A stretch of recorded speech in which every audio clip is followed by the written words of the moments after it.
is Frode and welcome to Actualized Notes TV. Today we have another great book, On the Shortness of Life by Seneca. On the Shortness of Life. Subtitle, Life is long if you know how to use it. I got this book because I had been slacking off really much in a period of my life, and I really needed to establish firmly in my mind the real value of life. And I remember when I was on a jogging trip and I was listening to the audiobook of this book. And the first few pages were really moving. And I figured out that I just had to read the book immediately. And the book will help you discover, as the subtitle suggests, that life is long if you know how to use it. And if you're into ancient wisdom, stoicism, and spending your time wisely, then you'll dig the book.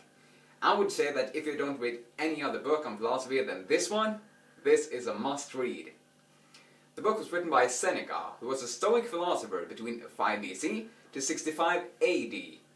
And he gave some really powerful insights on the art of living, reason, and morality.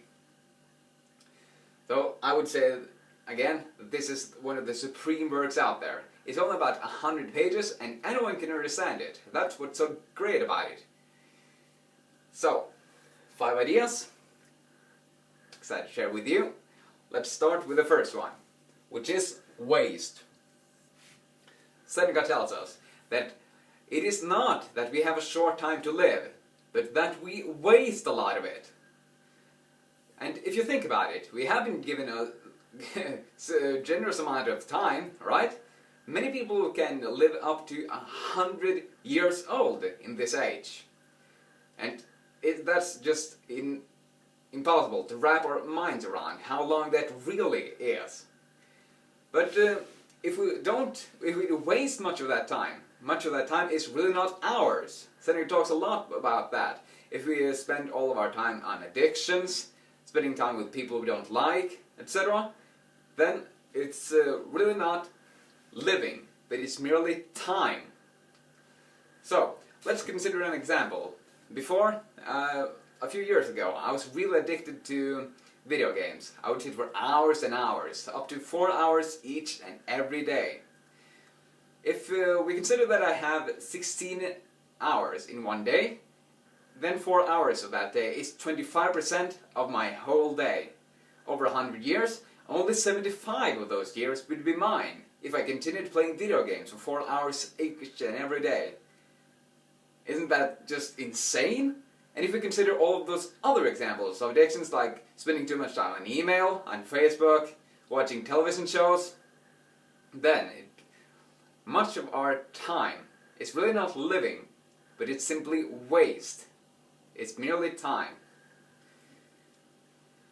So, we need to remember, as Seneca said, life is long if you know how to use it. If you know how to use it on worthy pursuits, for example on your goals, instead of on addictions. Our second big idea is money versus time. Seneca talks a lot about that time is really the most valuable resource that we will ever have. And Jim Rohn echoes the same wisdom in My Philosophy for Successful Living, where he says that we can always get more money, but we cannot get more time. But even though time is such a valuable resource, you will see many people cling to their money, cling to their iPhone, cling to their car and all the other possessions, but they would be happy to give away their time. For example, do you spend a lot of time, or do you know someone who spends a lot of time working in a job they don't even need the money for? They don't have a pressing need of that money, but yet they spend most of their time doing that work. Or you or other people might say yes to going to parties or spend time with people you don't even like, just because you don't want to be uncool or you don't want to feel lonely. Well, if that's like you or you know somebody like that, that is merely time. It's not living again. It is more about waste. than about living. Now I want to ask you, what do you value the most? Money or your own time that you can spend on whatever you like? Our third big idea is expectancy. Expectancy, this idea is really about that. Seneca tells us that the biggest time waster of all is procrastination, putting things off to tomorrow. Because when you put things off to tomorrow, our today is snatched away at the promise of a future we don't even know we are going to experience. When I wake up, I often don't feel like reading, writing, or creating these videos. And I would say to myself that I feel more like doing it tomorrow. But Timothy Pitchell, who is a leading researcher on procrastination, says that it's simply not so.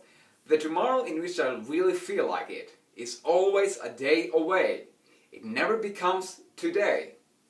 So what I'm starting to realize even more and more for each day I'm living is that today is the day. Today is the day I need to step up and do whatever I can to make this as great a life as possible, to help as many people as possible actualize their potential. Not tomorrow, but today. As the Stoic Roman Emperor Marcus Aurelius said a couple of thousand years ago, live each day as if it were your last. We don't want to have expectancy for tomorrow, we want to do what we can today. Our fourth big idea is euthymia. Euthymia is a Greek word that can be translated into the English word tranquility. And the basic meaning of the word is to have a steady firmness of mind. It means that you know that you are on the right path, or you, even if you don't know it, you are pursuing your own path. Because if you don't, you will waste a lot of your time jumping from thing to thing to thing, pursuing other people's paths. I had an interview with Evan Carmichael yesterday. Evan Carmichael, and he said that his #1 tip to entrepreneurs was to follow their own path, to know themselves, and not always try to follow what other people does. He says he's open to feedback, of course, and having other people's opinions about what's good to do, but in the end, it's his choice. Stephen Pressfield echoes the same wisdom in the Warrior Ethos, where he says that the hardest thing in life is to be ourselves. The hardest thing in the world is to be ourselves. And he asks, who are we? Our family tells us, society tells us, laws and customs tell us. But what do we say? Ryan Holiday also talks about the idea of euthymia in his book, The Ego is the Enemy, where he says that it's not about beating the other person, or being more than, or having more than. It's about being yourself, and being as good as possible at it. No more, and no less. And of course, we can't forget Ralph Waldo Emerson, who said, trust thyself. Every heart vibrates to that iron string. We want to have euthymia, steady firmness of mind to follow our own path, not jump from thing to thing to thing. Follow all those shiny objects, things that might seem more interesting or rewarding. And our fifth big idea is rest. Can't get by without that one. Seneca tells us that we simply have to relax if we want to keep our productivity going over the long run. Because if we don't, we'll be exhausted. He likens it to a fertile farmland. Just like if you would try to force a fertile farmland with uninterrupted productivity, it will soon exhaust itself. In the same way, uninterrupted effort will exhaust us, our minds and our bodies. But if we have a short time of rest in between the intensive sessions that we crush it, then we will almost be completely invigorated. Seneca also says that the ancient lawgivers would establish holidays because they would have to force people to take vacations, so they would rest. And he also mentions that sleep is good. It's good, but you don't want to have too much of it, because it's more about slackening the hold on your productivity, not just severing the link completely and not working at all. So the basic idea is we have to rest. We need to be on and really intensive when we're hitting it on our work, and then we need to be off. And really rest completely so we can be able to be on again. And then a lot of research has shown that 90 to 120 minutes of active work and being really intensive is great if you have at least 10 to 30 minutes of rest in between.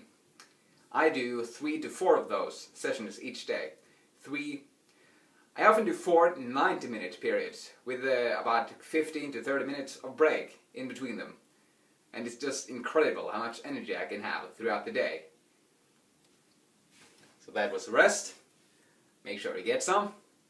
Euthymia, have the steady firmness of mind to follow your own path. Expectancy, we don't want to have expectancy for tomorrow, we want to do what we can today. Time is our most valuable resource, but many people value money even more. Let's not be one of them. Waste. It is not that we have a short time to live, but that we waste a lot of it. So that was a quick look at On the Shortness of Life by Seneca. What is the one idea that jumped out at you? Get clear on that. Reflect on it, write it down, share it with some friends, and most importantly, start embodying it in your life right now. Well, I hope you enjoyed and that you continue to actualize your potential so we can create a better world together. Thanks for watching. Have another awesome day. See ya.